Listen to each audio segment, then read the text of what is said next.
지난주에 우리가 선교 주일을 맞았고요. 그래서 어떻게 선교적인 교회로 세워질 것인가에 대한 그런 비전들을 나누고자 합니다. 안디옥 교회의 특징은 최초로 선교사를 파송한 교회죠. 처음으로 선교사를 파송한 교회가 어떤 교회라고요? 안디옥 교회입니다. 그 안디옥 교회가 어떤 교회냐, 어디 위치냐를 한번 생각해 볼 필요가 있어요. 네, 한번 지도를 보시면 잘 보이십니까? 멀리 있어서 잘 안 보이시죠? 네, 보면 예루살렘 저 밑에 있죠. 네, 예루살렘 지난 주일날 그 페니키아, 두로와 시돈이 어느 지역이라고 그랬습니까? 오늘날로 우리 역사로 말하면 오늘날은 레바논, 또 역사적으로 보면 페니키아. 성경에는 분위기라고 그랬어요. 그러니까 이 페니키아를 한글로 음력을 하니까 그냥 분위기. 그래서 레바논, 성경에 보면 그렇죠. 이게 분위기.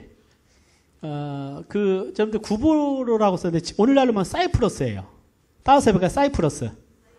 성경은 그 구브로라고 그래요. 여기가 누구의 고향인다고 아십니까? 누구요? 그죠? 바나바의 고향이에요. 바나바. 그래서 처음 선교 여행을 떠날 때 배를 타고 이 구브로로 먼저 가죠. 예, 구브로. 그래서 사이프러스고요. 바나바의 고향이고 사도 바울이 최초로 선교를 했던 곳이 바로 이것입니다. 왜냐하면 바울과 바나바가 처음으로 이 구브로를 갑니다. 그래서 여기에 그것이 있고요. 지난번 성경으로 여행해서 그 세계 테마 여행에서 나와서 제가 봤어요. 이게 위아래로 남과 북으로 나눠져 있더라고요. 터키에서 위는 통치하면서 이슬람화되어 있고 기독교인들과 서로 갈등이 있는 그런 모습을 또 보여주는 걸 제가 봤습니다. 어쨌든 여기 보면 구브로에서도 이제 성경이 나오기 때문에 그렇고요. 안디옥은 오늘날 시리아 지역이에요. 안디옥. 다소가 좀 저쪽인데 어쨌든 안디옥입니다. 그러니까 예루살렘 이스라엘의 북쪽이라고 보시면 됩니다. 이방 지역입니다. 그러니까 안디옥이라고 할 때는 어느 지역이라고요? 이방 지역이야, 이방 지역. 그러니까 예루살렘, 이스라엘을 벗어나면 어떤 지역이 이방 지역이에요. 그러니까 그곳에 복음이 전파돼서 교회가 세워진 것이 어디입니까? 안디옥 교회예요. 안디옥 교회. 굉장히 많이 들어보셨죠? 안디옥. 그래서 안디옥은 그 로마 시대 때 로마와 이집트의 알렉산드리아하고 수리아의 여기가 그 안디옥의 3대 대도시였다고 합니다. 3대 굉장히 큰 도시였어요. 그다음에 그 우상이 관영했고 굉장히 우상 숭배를 했고 굉장히 자치 정부로 자치 도시로서 굉장히 큰 영향력이 있는 도시였어요. 그러니까 이것이 기초가 돼서 사도 바울의 선교 사역이 이루어진 것입니다. 그래서 지역적으로 어떤 곳인가를 보는 것이 도움이 되실 거고요. 자, 이 교회가 의미가 있는 것은 뭐냐면 그 당시에 이방 세계에 대한 복음의 비전이 있는 교회가 없었죠. 예루살렘 교회도 예루살렘 교회도 하나님이 큰 부흥을 주셨어요. 예수님께서 너희는 땅끝까지로 내 증인이 되리라고 말씀을 하셨지만 실제적으로 보면 그들은 예루살렘을 벗어나지 못하고 있었어요. 그때 하나님께서 사도행전 8장에 보면 예루살렘에 있는 교회에 큰 핍박이 나서 8장 2절입니다. 그 아웃라인에 파워포인트에 있는데요. 사도 외에는 다 유대와 사마리아 모든 땅으로 흩어졌다고 그랬어요. 그러니까 사도들만 남겨놓고 큰 세대반이 핍박을 받으면서 그 핍박이 뭐가 본물이 터진 거죠. 그러니까 막 믿는 자들을 끌어다가 감옥에 가두고 핍박하고 막 죽이려고 하니까 다 흩어져 버린 거예요. 흩어졌습니다.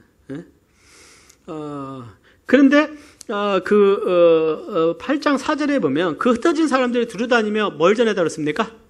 복음의 말씀을 전하는 거예요.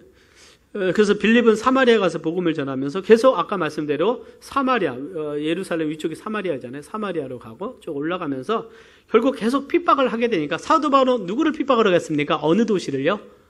다메섹. 그것도 시리아 지역이거든요. 시리아.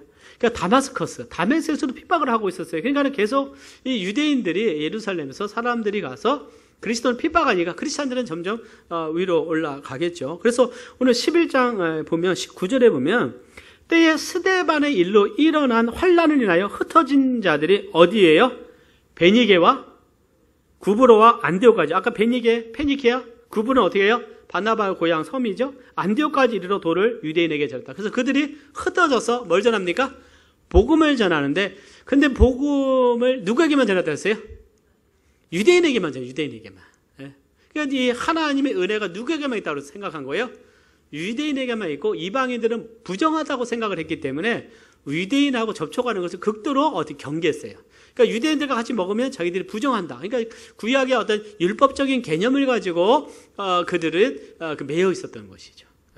그런데 다른 어떻게 성경에 보면 구브로와 구레네 몇 사람이 안디옥에 이르러 헬라인에게도 말하여 주 예수를 전파하니. 그래서 헬라인, 즉 이방인들에게 복음을 전하기 시작하니까 하나님께서 그들에 의해서 많은 영혼들이 구원받고 하나님의 역사가 일어나는 것을 본 거예요. 자, 그러면서 안디옥가 부흥하기 시작을 합니다. 그래서 우리가 볼 수 있는 건 안디옥 교회는 어떤 사도 바울이나 베드로 같은 영적인 지도자들이 세워진 것이 아니라 정말 구원받은 자들이 가서 복음을 전하서 세워졌던 교회가 이 안디옥이에요. 안디옥 교회. 그러면서 이 안디옥 교회가 부흥이 일어나니까 예루살렘 교회에서 누구를 파송합니까? 바나바를 파송하게 되고요. 또 더 부흥하니까 바나바가 다수에 가서 누구를 인도해 옵니까? 하나님께 사역하기로요? 바울을 데리고 사울을 데려와서 바울과 함께 사역하면서 안디옥 교회가 크게 부흥하고 결국 하나님께서 이 교회를 택하신 거예요. 그러니까 우연에 된 것이 하나님께서 이 교회를 통해서 누구를 파송하게 합니까? 바울과 바나바를 선교사로 파송하게 됐다는 거예요. 그럼 정말 세계 선교를 위해서 이렇게 선교사를 파송할 수 있는 그 능력이 이 교회에 있었다는 거예요. 아멘. 그 능력이 있었다. 그럼 그 몇 가지를 우리가 보고자 합니다. 첫째는 하나님의 능력이 안디옥 교회와 함께 하셨어요. 하나님의 능력이 있어서.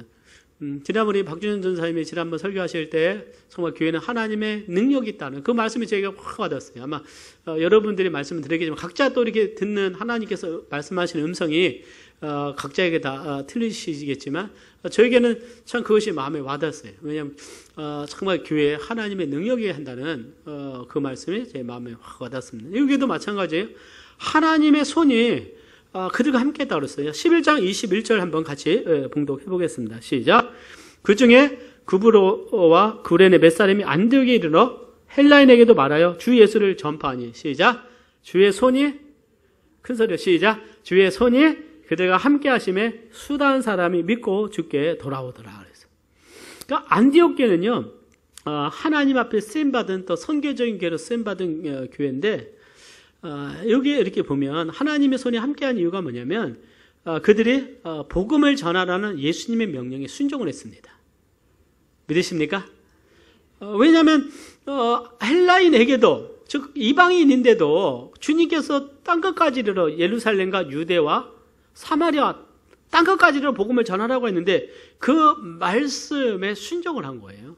그러니까 그들은, 이방인들은 정말 부도덕하고 하나님과는 관계없다고 생각했는데 하나님께서 그들의 마음에 물려서서 그들이 구원받는 역사가 일어나게 된 거예요. 그러니까 먼저 그렇게 하나님의 역사는 순종하는 하나님의 사람을 통해서 임한 것을 우리가 보게 됩니다.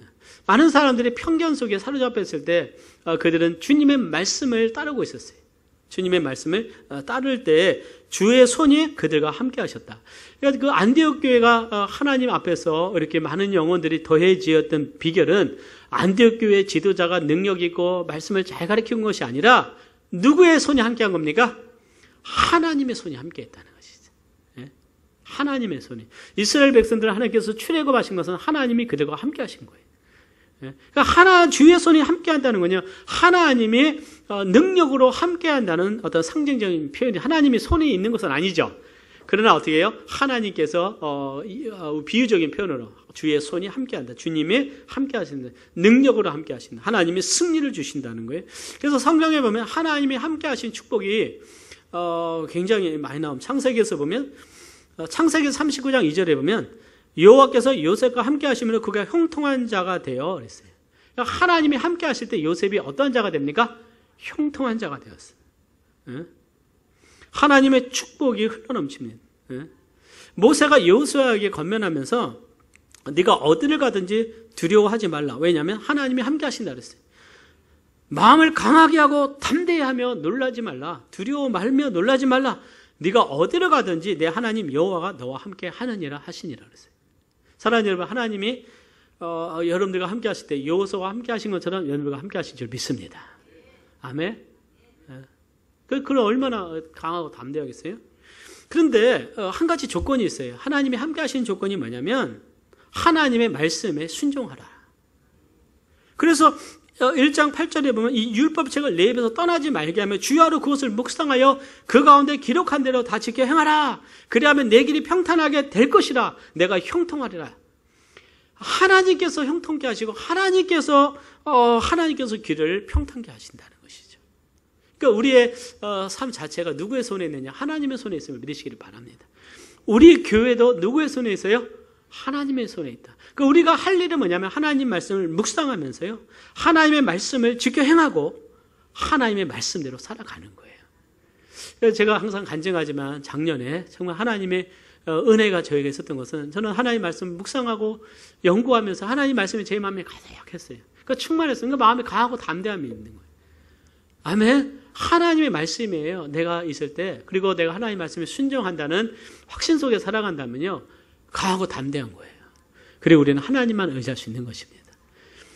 하나님은 여호와 하나님이기 때문에 하나님이 모든 것에 주권이 있으신 거예요. 그러니까 이스라엘 백성들이 순종할 때는 그 강한 여리고성이 그냥 무너졌지만, 그들이 불순종했을 때 아이성을 그들이 무찌르지 못한 거예요. 하나님이 함께하지 않았기 때문에.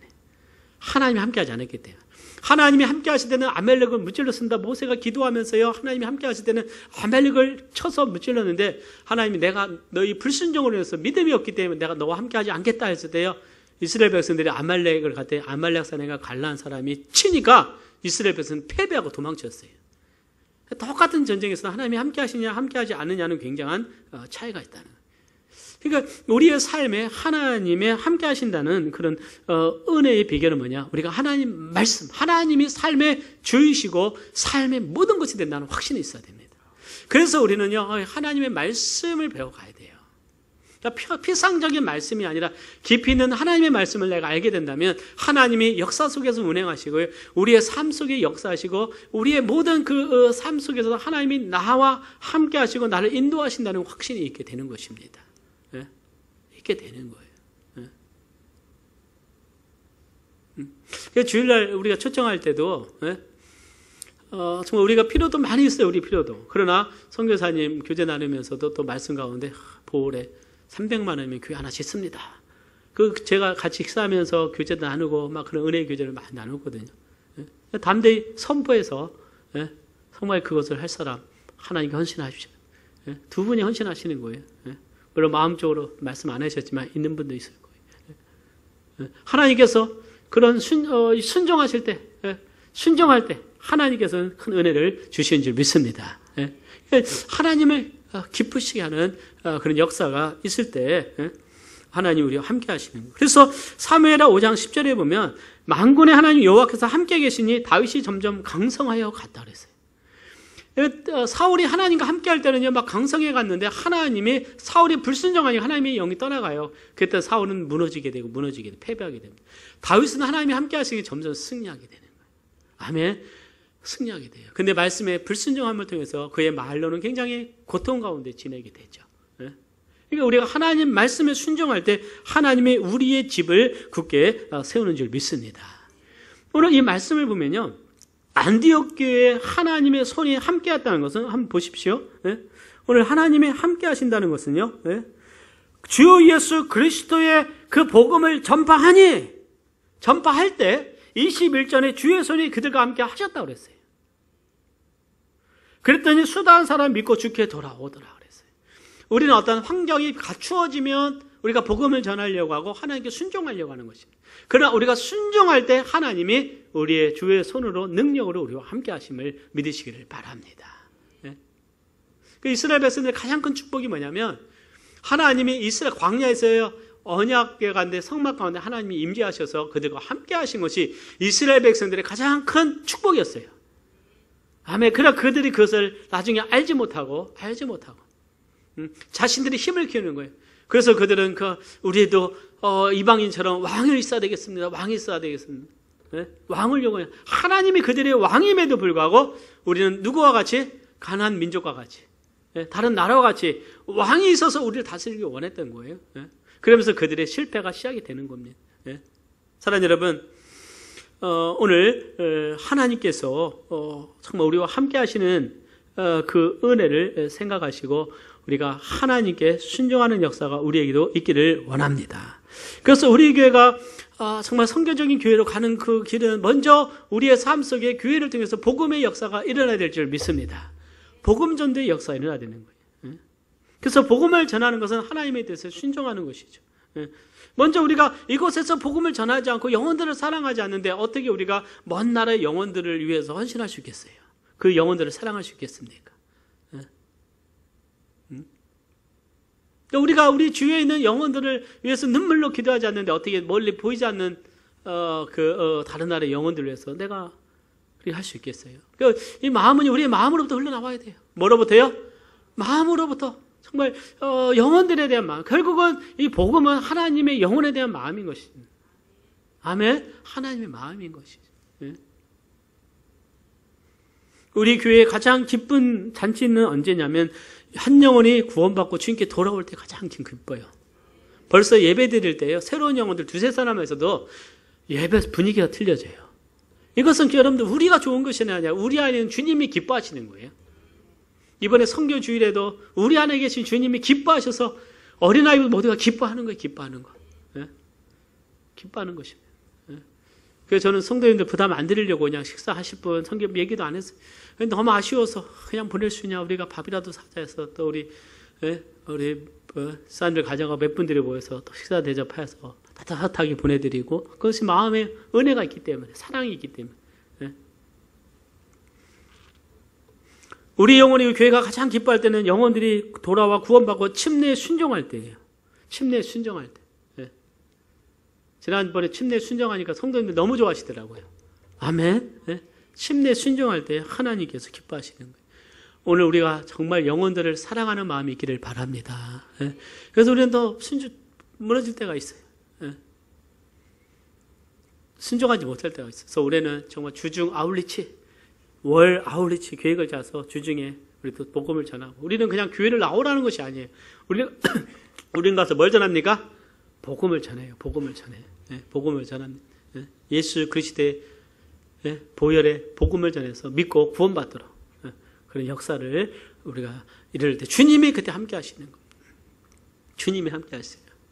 그래서 그 말씀은 여러분들 지상 사명을 보면 마태복음 28장에 보면 뭐라고 말씀했어요?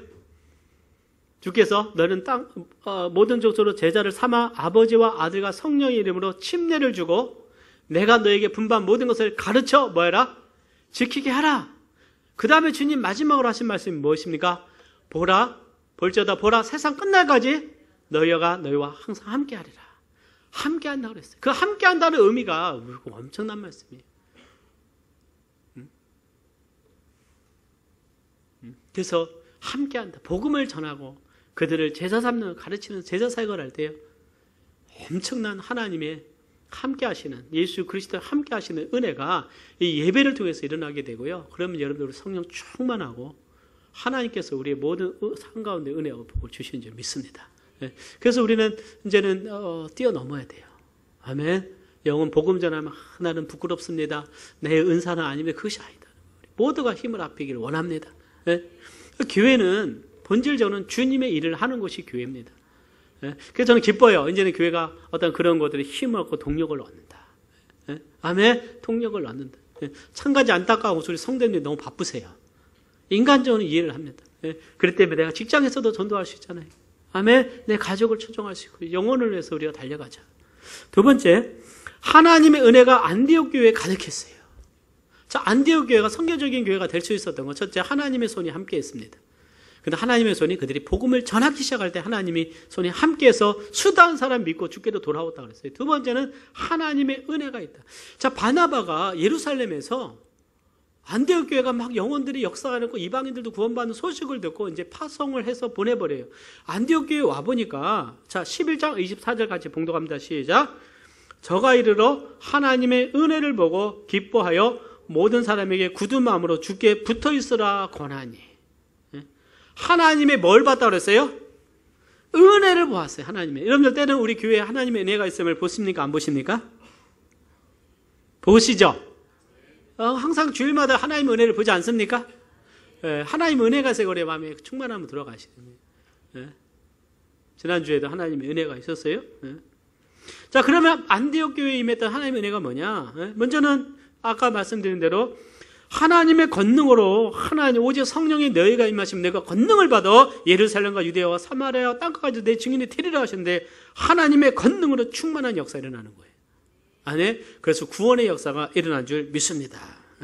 그런데 한 가지 기억해야 될 것은 하나님의 은혜가 아니고는 아무도 구원에 이를 수 없습니다. 그것이 한 가지 우리가 기억해야 될 거예요.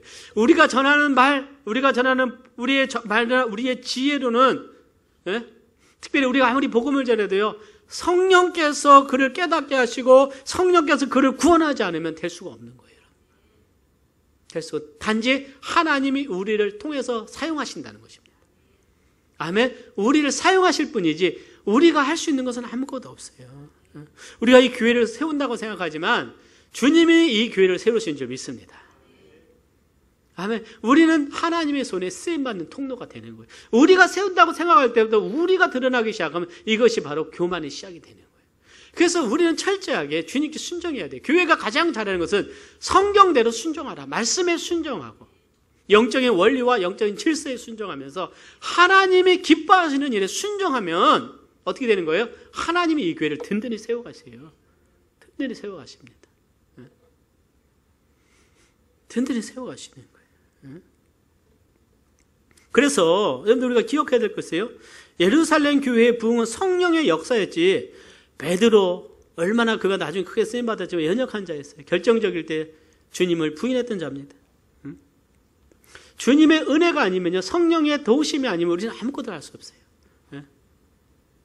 우리 그것을 우리는 기억해야 될 줄 믿습니다.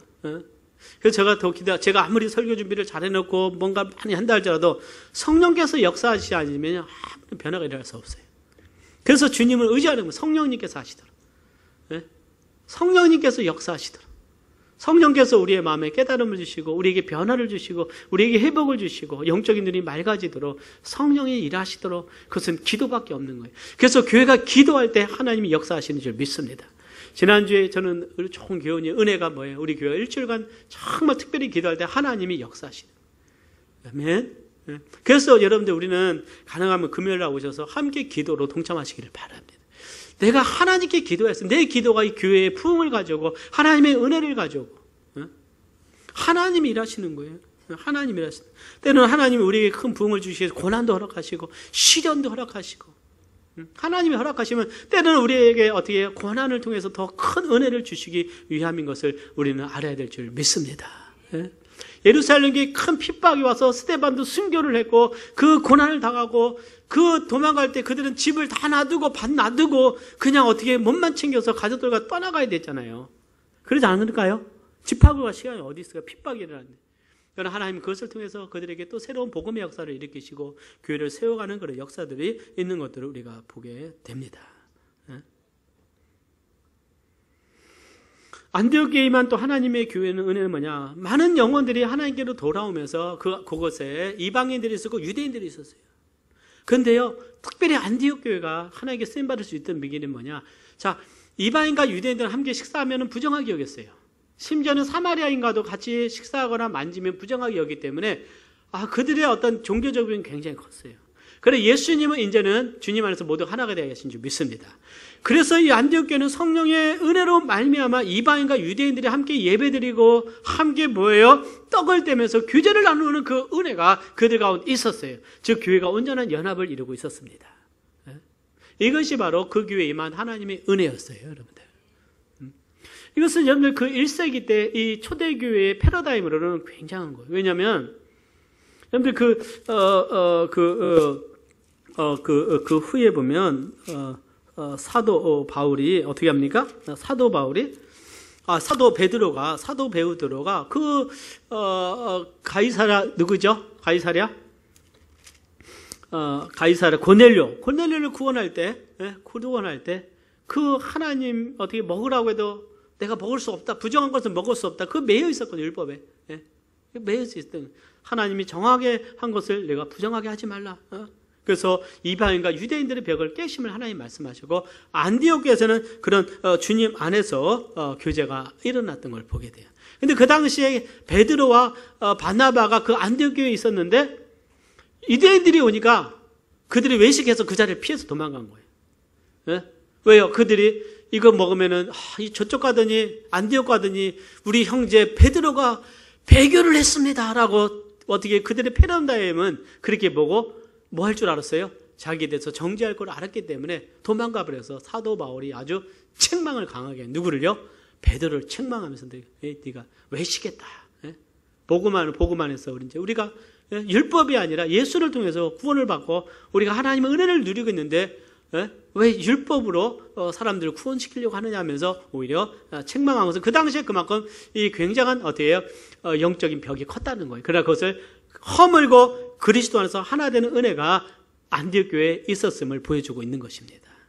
그래서 그리스도 안에서는 이방인과 유대인들이 하나가 되고요. 그래서 그리스도는 우리의 모든 관계를 회복하는 하나님의 은혜임을 믿으시기를 바랍니다. 아멘. 그래서 교회에서는요, 우리가 서로 하나가 되도록 노력을 해 힘을 써야 돼요. 그래서 영적으로 충만해야 되고, 먼저 우리가 그리스도께 순종하면 우리는 하나가 되는 줄 믿습니다. 죄는 분리가 시키는 거예요. 죄는 아담의 죄가 하와의 죄가 분리시키듯이 분리돼요. 그래서 거룩해 할 때 교회가 하나가 되는 거예요. 사랑하는 여러분, 우리는 하나님의 말씀으로 또 하나 되는 은혜를 누리시기를 바랍니다. 거룩해져야 돼요. 말씀 안에 순종해야 됩니다. 우리 교회도 계속해서 하나님의 은혜가 나타나는 줄 믿습니다. 딱 여기 왔을 때요, 성도 많은 분들이 느끼는 게 뭐예요? 느끼는 것은 하나님의 은혜가 있다. 하나님의 은혜로 이 교회가 정말 새롭게 건물을 건축했다. 여러분들 건물을 건축하신 분은 우리입니까? 하나님이십니까? 하나님이세요. 그때와 그 모든 것들을 하나님께서 인도하심을 여러 모습으로 우리가 볼 수가 있습니다. 아멘. 하나님의 그 한 가지 예로 청계에 있는 그 산도 15년 동안 제가 와서 팔려고 해도 거의 끄떡 한 사람도 없었는데 그냥 건축 과정 속에서 탁 팔려서 필요를 채워주시는 하나님. 하나님이 그때마다 역사하시는 거예요. 아멘. 역사. 그 후에 얼마나 목포 경제가 어려워졌고 조선족 경제가 어려웠습니까? 하나님께서 교회의 마음을 하나가 되게 하셨어요. 그 교회 건축하는 건요, 교회가 하나 되지만 할 수가 없는 거예요. 하나님께서 생각하신 하나님의 은혜인 줄 믿습니다. 우리의 힘이 강하고 우리 교회가 부유하고 물질이 많아서가 아니에요. 여러분들 하나님께서 우리에게 긍휼을 베풀어 주시고 이제 이 교회에 이제는 하나님의 때가 되었구나. 주실 만하니까 주신 것입니다. 주실 만하니까 주신 거예요. 믿음으로 행하는 것을 보시고 주셨다고 믿습니다. 어쩌면 이곳에 한 사람의 믿음으로 되실 수도 있는 거예요. 누구인지 몰라요, 아무도. 여러분들이 간절한 기도가 있었을 것입니다. 또한 하나님께서 계속해서 예배 가운데 은혜를 주실 때 하나님의 크신 은혜인 줄 믿습니다. 감사한 거 예배 가운데 회복이 되고 예배 가운데 정말 감동을 받고 하나님의 은혜가 있는 거.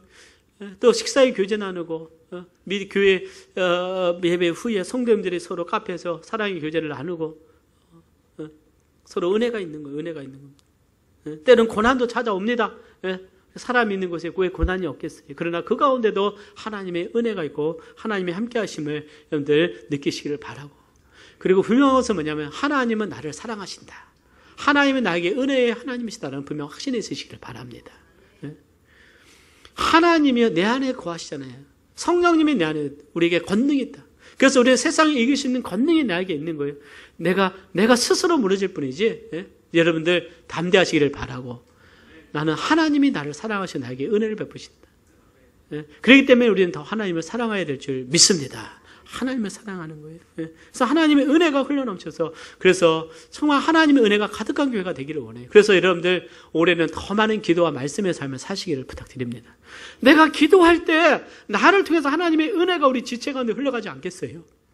내 자녀에게 흘러가고 내 배우자에게 흘러가고 우리 지체들에게 흘러가서 정말 하나님의 말씀의 은혜를 나누고 사랑을 나누고 서로 격려하며 갈 때 하나님께서 더 기뻐하는 역사가 있을 줄 믿습니다. 우리 특별히 학생들, 청년들, 주일학생들, 꿈나무들이 막 자라가고 있을 때 정말 우리가 좋은 믿음의 본을 보여야 될 줄 믿습니다. 믿음의 본을 보여서 우리 부모님은 이와 같은 믿음의 삶을 사셨다. 정말 그분들의 헌신으로 이렇게 정말 하나님께 예배한다. 믿음의 그런 간증들, 고백들. 그래서 하나님 보시기에 부끄러움 없는 믿음의 삶을 우리 모두 함께 살아가기를 원합니다. 그렇게 되기를 원해요. 그래서 하나님은요, 한 사람, 에스더라는 한 사람을 통해서 유대 민족을 구하시잖아요. 아멘. 한 사람의 믿음이 한 사람 믿음.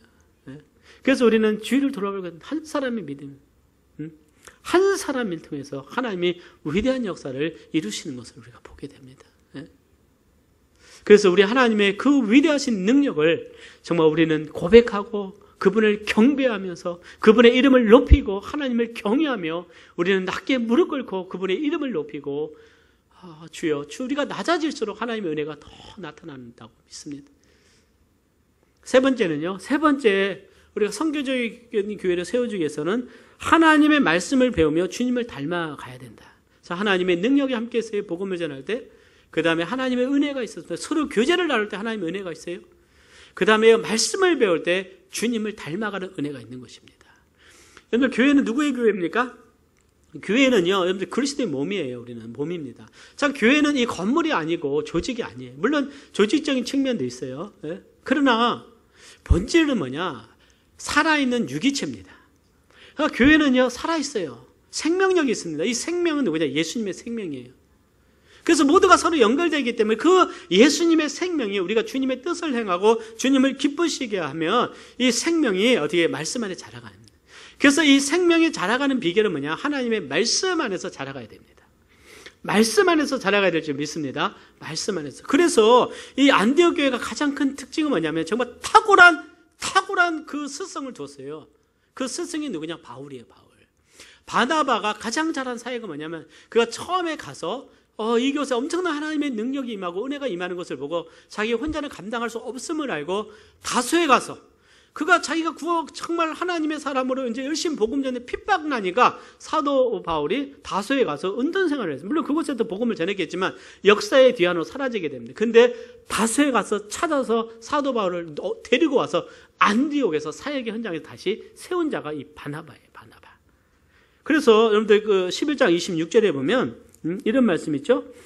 25절 바나바가 사울을 찾으러 다소에 가서 만남에 안디옥에 데리고 와서 둘이 교회 1년간 모여서 큰 무리를 어떻게 해요? 가르쳤고 제자들이 안디옥에서 비로소 그리스도인이라 일컬음을 받게 되었더라. 그래서 이 안디옥 교회가 정말 선교적인 교회에 쓸 수 있었던 비결은 뭐냐면 말씀의 기초가 거기에 튼튼하게 있었어요. 말씀으로 빚어졌습니다. 에베소에서 사도 바울이 정말 그 3년간 하나님 말씀을 전했을 때 그 에베소 교회에 크게 부흥하는 역사가 났어요. 그러니까 여러분들 우리가 정말 순수한 마음으로 온전한 마음으로 하나님 말씀 받으면 이 말씀이 우리에게 큰 부흥의 역사를 줄 수 있는 거예요.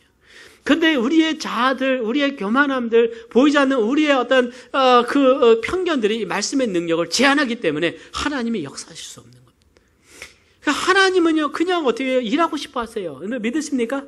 그러니까 이 안디옥 교회가 정말 복음을 전하니까 하나님은 그 순종을 통해서 큰 손이 함께 하셔서 수단 허다한 무리가 돌아오는 역사가 있었던 것처럼 교회가 순종하고 하나님께로 돌아오게 되면 하나님은요 그냥 일하시는 분이십니다. 근데 우리가 하나님 교회는 뭐가 기초가 되는 말씀이 기초가 되어야 된다는 거예요. 말씀이 된다. 그래서 든든한 교회는 하나님의 말씀대로 세워지는 교회예요. 어떤 오늘날 철학들, 사람의 철학이나 정치나 윤리가 중심이 되면 안 됩니다. 그래서 우리 교회도 정말 말씀, 생명의 말씀만을 전하는 그런 교회가 되기를 원합니다. 아멘. 말씀. 그리고 교회는 그 말씀 앞에 정말 우리는 순수한 마음으로 받아들였어요. 데살로니가 교회가 그 말을 받을 때 사람의 말로 받지 않냐고 하나님의 말씀으로 받을 때 말씀이 너희 속에서 역사되었느니라. 사랑하는 여러분, 한 가지 묻습니다. 말씀이 여러분들 가운데 변화의 역사 일어나고 있습니까? 이 말씀이 나에게 역사된 변화가 있냐 하는 거예요. 이것이. 있냐. 그래서 우리는 이 말씀이 살아서 우리를 변화시킬 수 있는 예수님을 닮아가고 사명을 감당하는 교회로 우리를 든든히 세우는 교회로 되도록 말씀에 대한 권위를 여러분들 정말 철저하게 높이시기를 바랍니다. 위대한 말씀이에요. 말씀은 위대한 말씀, 생명력 있는 말씀입니다.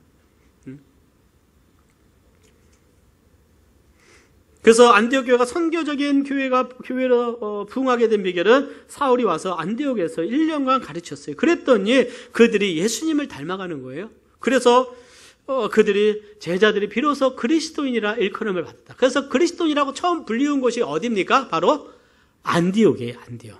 자, 그리스도인이라는 뜻은 그리스도께 속한 자라는 뜻입니다. 또는 그리스도를 따르는 자, 그리스도께 속한 자. 그러니까 그들의 어떤 이 안디옥이요, 그것도 우상, 로마의 영향을 받은 도시이고 대도시이기 때문에 굉장히 우상이 많았다고 합니다. 신전에는요, 여자 사제들이 있어서 굉장히 어때요? 부패하고 음란한 그런 신전 행사가 있었죠, 항상. 예? 로마 시대 때, 예? 그리스 시대 때 엄청난 굉장한 그 부도덕한 일들이 많이 있었어요. 예수 믿고 나더니 방탕한 그런 모임에 가지 않고 술 취하지 않고 술에 입에 대지도 않니 변화가 일어납니다. 왜요? 이제는 성령을 따르기 때문에. 그 다음에 그들의 어떤 그 우상 숭배에 참여하지 않고 그들이 누굽니까 하면 저들은 그리스도라고 하는 자를 따르는 자들이다. 그리스도를 따르는 자, 그래서 그리스도인이다. 그리스도인. 사랑하는 여러분, 오늘 이 세상에서 우리는 그리스도를 따르는 자인 줄 믿습니다. 예? 그리스도를 따르는 자예요. 예수님을 따르는 자. 예? 그럼 어떻게 우리가 그리스도인이라고 불림을 받고 그리스도를 닮아가느냐? 오늘 말씀은 하나님의 말씀으로 가르침을 받을 때, 그 말씀에 순종할 때 말씀이 우리를 변화시켜서 예수님을 닮아가게 하는 거예요. 그래서 사랑하는 여러분, 우리가 하나님 말씀 앞에 새롭게 낮아지기를 바라고, 믿음의 정말 첫사랑이 회복되기를 원하고, 우리의 모든 것을, 우리의 자아들을 내려놓기를 바랍니다. 특별히 하나님께서 우리 가운데 정말 말씀 가운데 역사되어지는 비결이 뭐냐? 여러분들, 정말 우리가 말씀 앞에 순종되어지기 위해서는 우리가 거듭난 자로서 육과 영을 분리를 할 수 있어야 돼요. 그래서 구약적인 개념, 우리가 정말 그 말씀에 순종하라고 했고요. 신약에 보면 성령을 쫓아 행하라고 말씀하고 있어요. 거듭난 자들이 성령이 우리 안에 거하시기 때문에 우리가 성령을 따르고 말씀을 순종하게 되면 성령이 어떻게 해요? 우리의 육신의 소욕을 이기도록 우리 가운데 함께 하신 줄 믿습니다. 그러니까 우리가 정말 그리스도로부터 오는 말씀, 성령께서 주시는 그 인도하심을 우리는 따를 때 말씀으로 내 자아를 이겨야 돼요. 말씀 앞에 내 자아를 깨트리시기를 바랍니다. 여러분들 철저하게 우리는 하나님 앞에 내 자아가 있다는 사실을 인정을 해야 돼요. 저도 있어요. 그래서 순간적으로 자아가 일어날 때마다 다시 한번 내가 넘어짐을 인정하고 내 자아를 깨트리고 하나님 앞에서 말씀 앞에 설 때 주의 은혜가 우리 가운데 계속해서 흘러가게 된 줄 믿습니다. 우리 얼마나 연약한 자인가요? 연약한 자이죠. 그렇기 때문에 날마다 우리는 생명의 말씀을 통해서 자라가기를 원하고, 우리 교회도 사도행전 20장 32절에 보면 사도 바울이 에베소 교회를 말씀으로 든든히 세웠다라고 말하고 있어요. 말씀으로 든든히 세운 것처럼 우리 교회도 말씀으로 든든히 세워지기를 바랍니다. 제가 한 가지 느낀 것이 있습니다. 저는 계속해서 지금 20년째 주님을 정말 섬기면서 말씀이 더 깊어, 작년에 좀 말씀이 더 깊었어요. 또 우리가 같이 주일마다 말씀을 성경의 여행을 통해서 또 양육반이나 여러 성경 공부를 통해서 배우고 있습니다.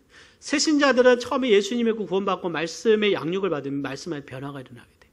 그런데 신앙생활 우리가 오래 하고 20년, 30년 하다 보면 이제 어떻게 됩니까? 이제는 웬만한 말씀은 다 알기 때문에 그냥 내 자신을 잘 못 보는 게 사실이에요. 저도 뭐 마찬가지입니다. 대신 형제도 그런 성향 없잖아, 있죠. 그죠? 우리가 연약하니까, 그죠? 그런데 하나님의 말씀 안에서 내가 어떻게 돼요? 제 자신이 하나님 말씀 안에서 더 말씀을 깊이 깨닫고 알아가면서 교회가 말씀에 든든히 세워져감을 느낄 수가 있습니다. 아멘 안 하시네요? 저는 지난 1년 동안 제가 믿음이 더 성장하고 있구나 하는 것을 제가 느낄 수가 있었어요. 먼저 마음으로 느끼는 거예요. 마음으로 느끼는. 하나님을 더 깊이 알아가니까 하나님의 말씀이 나를 붙들고 있고 내가 말씀에 더 의지하는 것을 알고 하나님의 일하시는 원리들을 알고 하나님에 대한 확신이 생기니까 제가 더 믿음이 자라가는 거예요. 저 자라가는 걸 느낍니다. 아직도 부족을 하지만 아직도 부족하죠. 아직도 부족. 왜요? 하나님의 말씀이 깊이라고 하는 것은 바다를 먹물 삼아 하늘의 사랑을 기록해도 다 기록할 수 없고 그 하나님의 우리는 결코 알 수가 없잖아요. 우리가 알 수 있는 건 하나님 말씀을 통해서 배워가는 거다는 사실이죠. 그래서 사랑하는 여러분, 말씀에 든든히 서니까 교회가 든든히 선다는 것을 느낄 수가 있었어요. 요동함이 없지 않습니까? 아멘? 요동함이 없는 거예요. 말씀. 요동함이 없는 말씀이 우리 지켜주는 거예요. 그래서 사랑하는 여러분, 올해 여러분들 말씀의 양육을 받으시기를 바랍니다.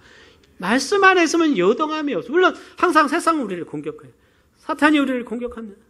우리를 연약하고 특별히 마음을 막 염려를 갖다 주고 두려움을 갖다 주고 세상의 유혹을 갖다 줘. 늘 우리를 흔드는 것이 세상이에요, 여러분들. 우리 인생 자체가 고난의 속에서 막 풍파될, 좌초될 위기도 만날 때가 있지 않겠습니까? 그때 내가 하나님 말씀에 굳게 서면 하나님이 나를 쏙 인도하시는 거예요. 우리 의지할 자는 하나님밖에 없습니다. 하나님밖에 없어요. 그래서 하나님 주님 붙들고 더 기도하고 말씀 붙들고 인도해야 돼요. 아멘. 하나님의 은혜가 우리와 함께 하는 것입니다. 그래서 사랑하는 여러분, 정말 골로새서 2장 6절 7절 한번 볼까요? 골로새서 2장 6절 7절에 보면 한번 같이 봉독합니다. 시작. 그러므로 너희가 그리스도 예수를 주로 받았으니 그 안에서 행하되 그 안에 뿌리를 박으며 세움을 입어 교훈을 받은 대로 믿음에 굳게 서서 감사함을 넘치게 하라. 그래서 교훈을 받는다는 것은요, 예수님 안에 뿌리를 내리고 말씀을 받은 대로 믿음에 굳게 서서 감사함을 넘치게 하라. 그러려면 내가 우리의 하나님의 말씀에 내가 굳게 서야 돼요. 그러려면 내 안에 생각 속에 마음 속에 하나님의 말씀이 뿌리를 내려야 됩니다. 아멘. 뿌리를 내려야 돼요. 그냥 내가 예배드리고 와서 그걸 만족하면 내 안에 하나님 말씀이 살아 있어야 돼요. 그래서 내가 왜 믿는지, 하나님이 누구신지, 하나님이 어떻게 역사하시는 분인가, 하나님의 거룩이 무엇인지, 하나님 우리에게 요구하시는 것이 무엇인지, 그래서 전적으로 하나님께 내가 정말 붙들림만 되면 흔들리지 않아요. 아멘. 올 한 해도 우리 안에 송구 영신 예배 때 축복이고 1월 좋지만은 또 우리 안에 어떤 풍랑이 있을지 알 수 없잖아요. 항상 파도가 치는 이 먼 바다를 향해서 나가야 되는데, 그러나 우리의 돛 대신 예수님이 다 우리의 돛이 되신다면 배가 흔들림이 없듯이 예수님 안에서 뿌리를 내서서 요동함이 없는 우리의 삶이 되기를 바랍니다. 자, 그 다음에 네 번째 원리가요, 선교와 구제 사역으로 하나님의 비전을 따랐어요. 어떤 교회가요? 안디옥 교회. 안디옥 교회는 자신들을 뛰어넘는 하나님의 비전을 품었습니다. 대부분 교회들이 그냥 자신의 어떤 교회의 비전대로 살아가요. 그러니까 우리는 우리의 방향이라고 해서 우리가 어떤 비전을 품느냐에 따라서 우리의 방향이 틀려져요. 믿으십니까? 그러니까 그래서 우리 학생들에게 꿈을 심어주라는 얘기가 그래요. 어떤 비전을 품느냐에 따라서 인생의 방향이 틀려지기 때문에 그러는 거예요. 우리의 방향도 마찬가지예요. 우리 교회가 정말 우리 사이즈, 우리의 형편에 맞는 그런 비전을 가질 것이냐, 아니면 하나님의 비전을 품을 것이냐는 상당한 차이가 있습니다. 하나님의 꿈을 품고 하나님의 그 비전을 품을 때 하나님께서 축복하시지 않겠습니까? 아멘. 오늘 여러분들 마음속에는 하나님의 비전이 살아있는가, 아니면 나를 위한, 그냥 내 중심적인 삶을 살고 있는가를 한번 잘 보세요. 이 한 가지 질문이 우리의 삶에 엄청난 변화를 일으킬 수가 있습니다. 하나님의 비전을 품고 하나님 비전 앞에 여러분들 기도하시기를 바랍니다. 하나님 앞에 하나님의 인도함을 받아요. 우리 모든 하나님의 자녀들이에요. 그래서 특별히 먼저 두 가지가 나오는데, 하나는 이 교회가 구제합니다. 아가보라는 선지자가 천하에 크게 흉년이 들리라라는 예언을 하게 되고, 글라우디오 때에 흉년이 들었을 때 안디옥 교회가 힘대로 형제들에게 부조를 보냅니다. 부조는 뭐냐면 구제헌금을 의미했어요. 예루살렘은 큰 산 위에 있기 때문에 물이 없으면 가난하고 굉장히 어려웠을 거예요. 그러니까 안디옥은 대도시니까 좀 어떻게 더 형편이 좋았겠죠. 그래서 구제를 모아서 바나바, 바울을 통해서 구제헌금을 보내서 하나님 앞에 정말 영광을 돌렸습니다. 그러니까 여러분들 그거 보세요. 같은 믿음 안에 있기 때문에 서로를 귀하게 여긴 것입니다. 이게 뭐냐면 주님을 사랑하니까. 그러니까 주님을 사랑하게 되면 우리도 서로 사랑하는 은혜가 있게 된 줄 믿습니다. 우리 몽골에 가서 참 한 번도 보지 못했지만 그 영혼들을 사랑하는 것은 그들이 주님을 사랑하니까, 또 믿지 않는 자들 그들이 하나님을 사랑하니까 가서 사랑을 베푸는 거예요. 이것이 바로 주님을 향한 마음이라고 믿습니다. 그래서 정말 우리의 사랑은 주님의 비전과 사랑을 품어야 된다. 아멘. 믿으시면 아멘 하시기를 바랍니다. 아멘이죠, 아멘.